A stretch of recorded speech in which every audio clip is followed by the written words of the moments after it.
All right, we're back again with Truckstang 2.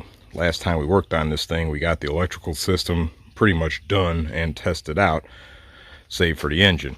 Which brings us to today, because there's a few things that I want to do to this thing to prep the engine up for running. First thing's going to be the exhaust system. And we got a whole bunch of scrap pieces to fabricate an exhaust system.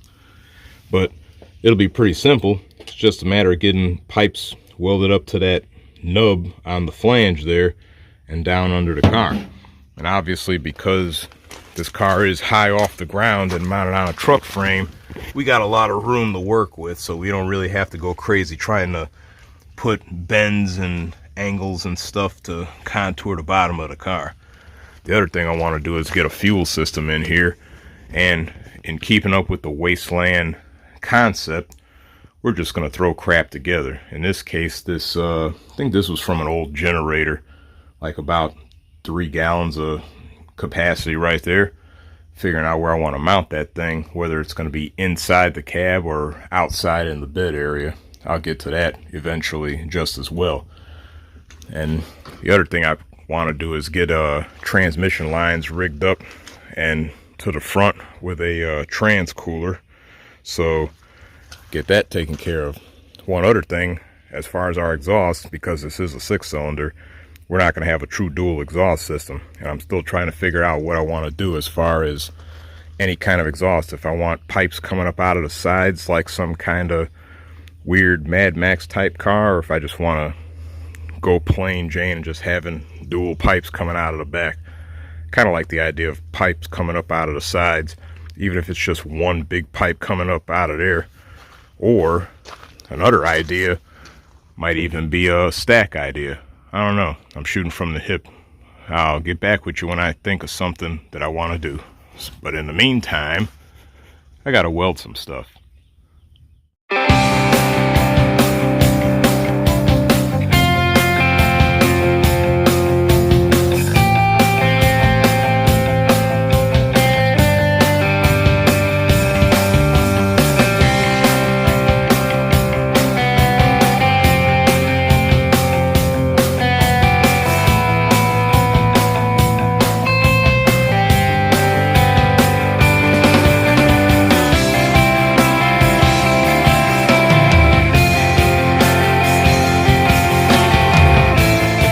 Our base exhaust system welded up from the flange on the exhaust manifold along the length of the car all the way to where our muffler sits underneath the floor near the back.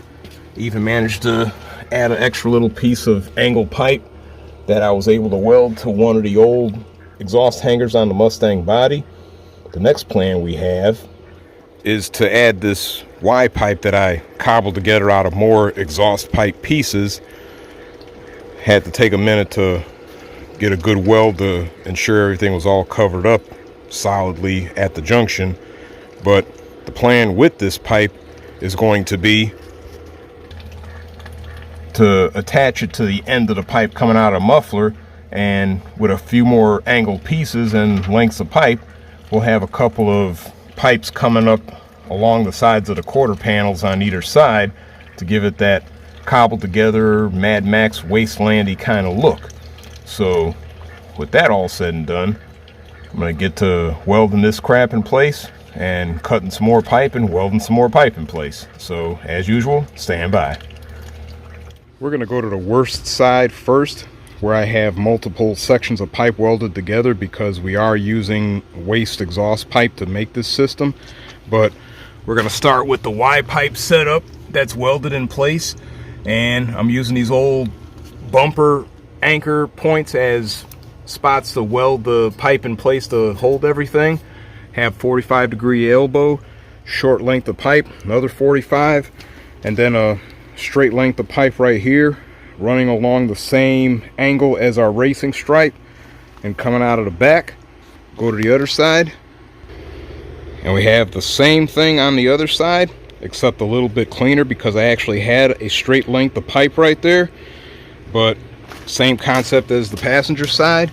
And like I said, we got lengths of pipe welded in place, elbows, bumper anchor point right there. And out through the side. So with that, our exhaust system is technically done. I might put some fancy tip or conjure up something to put on the tips to help add to the flair of the exhaust system, but who knows. Until then, we're going to move on to the fuel system so we could get more stuff done on this car. Okay, the next order of business is getting our fuel system established. I took a moment to swap out the feedback 1-barrel carburetor with a manual version that's typically used on the older Ford 6-cylinder engines. So that's all hooked up save for the throttle cable. The next order of business is going to be our gas tank. Because this is a wasteland style car, we're pretty much cobbling together stuff. This fuel tank came off of an old generator, about maybe 3 gallons give or take. It's really not going to matter because we don't need a lot of fuel capacity if this thing is to be driven around things like car shows or events or whatever. So the plan here is going to be to mount the thing in the cab area right where it's sitting. Have to drill a hole in the floor for the fuel line and make some kind of braces to support the thing on either side, and then attach our length of fuel line along the underside. So I'll just need a short length of rubber hose to get to the fuel pump on this end, and only need a short length of rubber hose to get from that end of the fuel line to the underside where the port, where the underside of the port from the fuel tank will be protruding through the floor. So again, it's a cobbled together fuel system, but this type of car pretty much calls for that because, well, wasteland pieced together crap boxes is what the name of the game is. So, yep.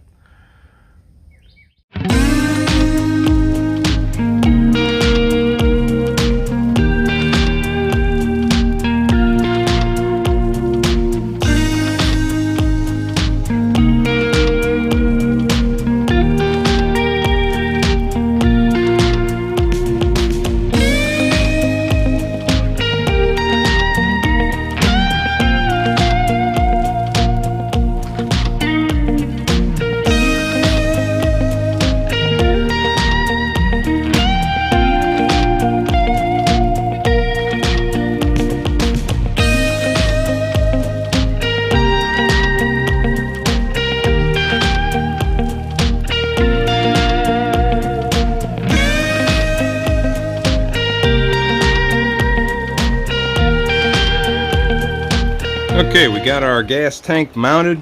Found some scrap angle braces that I was able to weld together and bolt down with some self-tapping screws and some 1/4-inch bolts. I had to use some studded bolts on this side here because there was a little bit of a spacing between the bracket and the bottom of the tank, and those studded bolts had a nut already built into them, so they kind of acted as a spacer, so it worked out pretty good on that. And then underneath here we have our tube attached to the bottom of the tank, running along. Let me get to a better spot. Running along to where a short length of rubber hose hooks up to our metal fuel line, which is conveniently zip tied in place. And that fuel line goes underneath some of our frame support crap over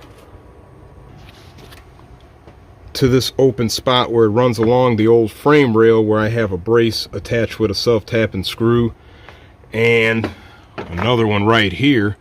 And then we come up to about right here where a short length of hose connects to our fuel pump. So it's pretty simple and enough for what we're actually doing with this car. So with that, we can move on to our shifter. This shifter was originally in the Love since the truck was an automatic, and rather than toss this out, I'll use this in this car here. It's just going to be a simple act of cutting a hole in that hump right there, mounting our shifter, and then fabricating a linkage to go between this shifter and the lever on the transmission. So let me get started with that.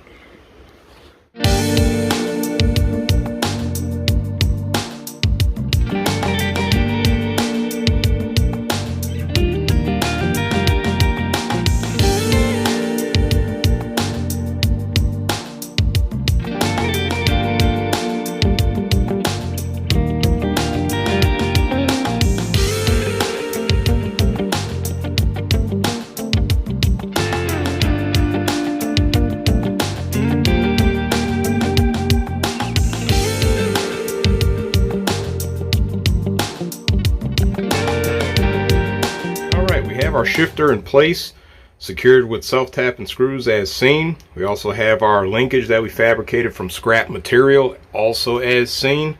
And we successfully tested everything. The only thing is, because the shifter's not mated to this transmission, when I pull the shifter down into reverse, it's between the P and R on the indicator. But I would say that's no big deal, because anybody that knows how to operate a simple automatic transmission can count through the selections to pick the gear they want to be in. So that's neither here nor there with that. We're able to shift our transmission now. That's what matters. The other thing I managed to take time to do was fabricate some transmission oil lines and get those in place, as well as make some brackets to secure a universal transmission cooler, which should be large enough to help keep a C4 transmission cool under normal circumstances, even without the transmission cooler portion of a radiator.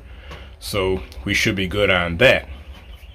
And with that, we're going to wrap up this segment of the Truckstang 2 project, because we've got quite a bit done between the exhaust, fuel system, and getting the transmission hooked up, save for the speedometer cable, or at least a plug to go in the hole for the speedometer cable, and the drive shaft. Those will be things that are addressed later on. But in the next segment of the Truckstang 2 project, we're probably going to address the brakes, get some tires on here, probably get a radiator in here with some hoses, so we can quite possibly get this engine ready to fire up. Not much left before we could actually say we'll be ready to roll this thing out. So stay tuned for those future videos. And as usual, like, subscribe, notifications, check out the shorts on TikTok, YouTube shorts, all that good stuff. And stay tuned for more progress on Truckstang 2, among other projects. So gonna move along and work on something else. So I'll catch you later. I'm out.